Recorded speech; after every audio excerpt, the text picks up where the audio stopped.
ମଧ୍ୟାହ୍ନରେ ଧୂଳି ଦଣ୍ଡ ତତଲା ଧୂଳିରେ ଗଡ଼ାଇ ପିଣ୍ଡ କଷ୍ଟକୁ ସହିବ କାମନାକାରୀର ଦାଣ୍ଡ। ଧୂଳି ଦଣ୍ଡକୁ ସାରିଣ ନଦୀ ଅବା ପୋଖରୀକୁ ଯାଇନ ପାଣି ଦଣ୍ଡ ସାରି ବାଲୁକା ବୁଝିବ ଜାଣ।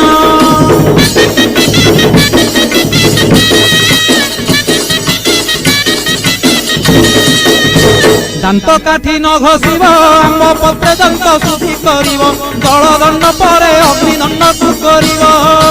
କହିଁ ପରେ ଜଳକିଆ କରିବ ନବାତ ଗୋରସଲିଆ କାକୁଡ଼ି ନଡ଼ିଆ ପୂଜା ଦ୍ରବ୍ୟ ହେବ ଯାହା।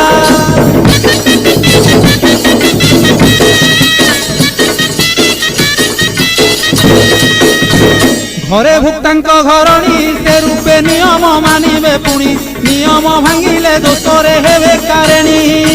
ଭୁକ୍ତା ବିଭା ନୋହିଥିଲେ ମାତା କି ଭାଉଜ ପାଳିବେ ଭଲେ ସଂକଳ୍ପେ କାଟିବ ପାଳିବା।